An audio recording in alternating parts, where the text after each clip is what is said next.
Most people think that dating apps are the only way to meet someone new. But here in Christchurch, something different is happening.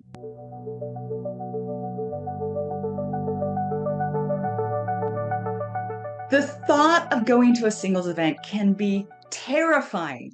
It's the idea of buying the ticket, deciding what in the world to wear, and then walking through that door into a room full of singles who clock you as soon as you walk in.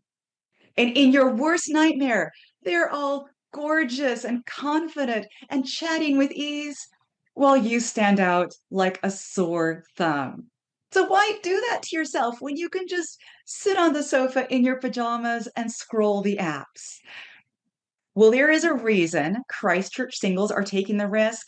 And in the next few minutes, you're going to see exactly why. I'm talking to Eve from Cupid Services, which offers speed dating and singles events here in Christchurch, as well as in Auckland and Wellington. And she's even invited me to their next event. And I have never been to one before. So I'm going in with a lot of the same questions that probably a lot of people have and a few nerves of my own. Thank you so much for joining me, Eve. Thank you. Thank you for inviting me, Amy. So, what are New Zealand singles really struggling with? I think the lack of organic connection or lacking the opportunities to meet real person in real life, it's their current struggle. I think that's so true because I have heard so many complaints about the apps, about how the apps teach us to see people as products rather than human beings with thoughts and feelings of their own. And I have spoken to so many singles who say that it's really hard to get a sense of who someone is on the app because a lot of people create profiles that don't necessarily reflect who they are. Tell us a little bit about what you have created. So we run themed dating events, providing opportunities for individuals to meet people in different themed events. So we're currently running the traditional format, the board game themed format, as well as the silent dating format. The silent event is our newest addition. Um, so imagining a room full of people, instead of using your words, you communicate or you connect in your body language, maybe eye contact, or yeah, just every other way to connect without of words. I love the idea. I love the idea, especially for people who get on the spot and don't really know what to say, that maybe they don't have to say anything at all. That's fantastic. You have all of these wonderful services for singles here in Christchurch and indeed across New Zealand. What do you hope singles will get out of your events? I know we obviously hope that singles will find someone and they'll have that spark, but even if they don't meet somebody, what are the feelings you hope singles will have when they walk away at the end of the night?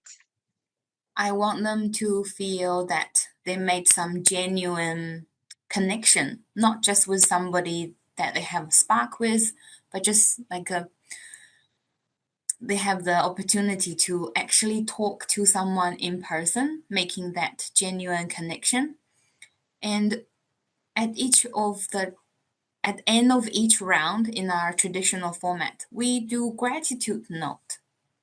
So after imagining I'm having a little round with you, I've been talking to you, and at the very end, we will be writing a gratitude note towards each other, even if you don't want to connect with the person.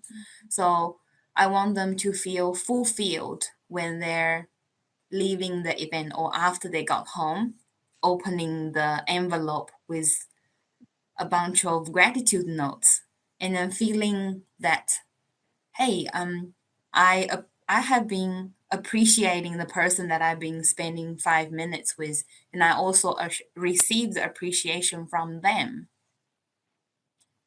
That makes my heart feel so warm because it's one of the worst things with online dating.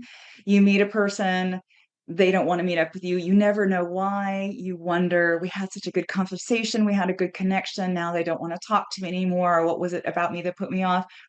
And to think about the idea that the people that are going to your events, no matter what happens, are going to walk away with positive feedback and those gratitude notes. I just want to say what a wonderful thing I think that that element of your specific events are. If somebody watching this is still not sure, it's like, it just doesn't feel like me. I've never done anything like this before. I worry that I wouldn't know what to say. What would you tell them to encourage them to take that risk? Um, we actually have feedbacks from our previous guests. They're saying it's true, it can be very scary for sure, putting yourself at a vulnerable place, nobody and everything's new. What if this is the start of something that you are looking for? And they are really glad they did come along that time. And you could be the next person who's experienced the same thing. I love it. Well, thank you so much for your time, Eve. Now, of course, the real question is, what is this going to feel like when you walk through that door? And I'm off to see it for myself. Tonight's speed dating event is held at the Cashmere Club in Maryvale. It's for Gen Xers like me, so hopefully I'll blend in. Let's go inside. I'm early enough to catch Eve's other half, Nick, moving tables into place. There are supposed to be 70 singles here tonight, a strict gender balance of 35 men and 35 women, but there are always going to be no-shows. Now, I can't show you too much footage from inside the event to protect everyone's privacy, but it's an interesting crowd. Everyone at this event is Gen X, so that's anywhere from mid 40s to 60s. A number of participants tell me that this is important to them. They want to date someone their own age, someone whose kids are getting close to leaving home and has a bit more freedom to travel. The men here tonight don't want a younger lady who might want kids and a brand new family. They want an adventure buddy to enjoy the retirement ahead. But the older they get, the harder they find it to meet someone. They're always working and they don't go out like they used to. It gets lonely and frankly boring.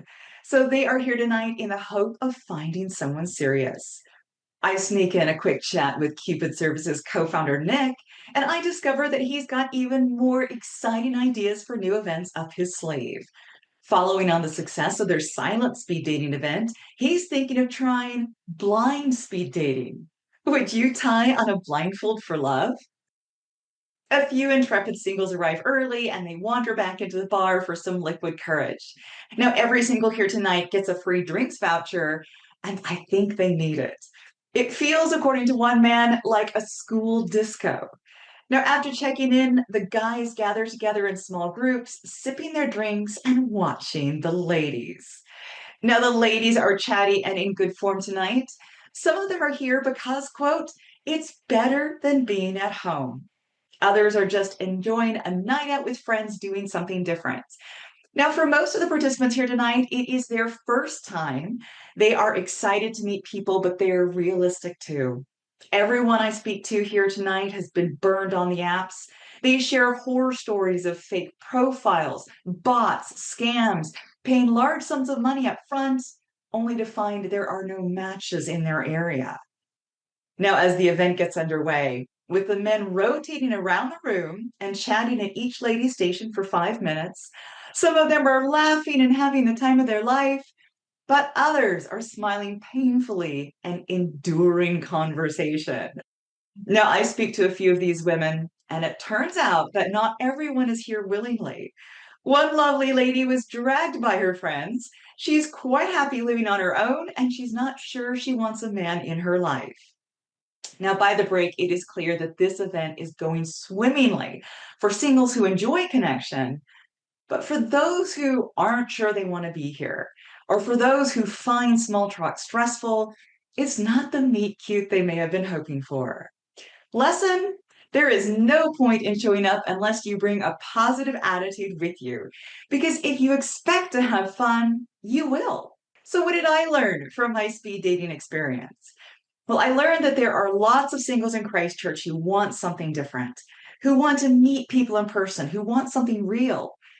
But there is no magic bullet. Even at an event like this, you've still got to be brave enough to look each other in the eye, smile, and find something, anything to talk about. So tell me, do you think you would shine at speed dating? And what is keeping you from giving it a go? Let me know in the comments. I'm Amy from Christchurch Dating, and until next time, let's get dating, Christchurch.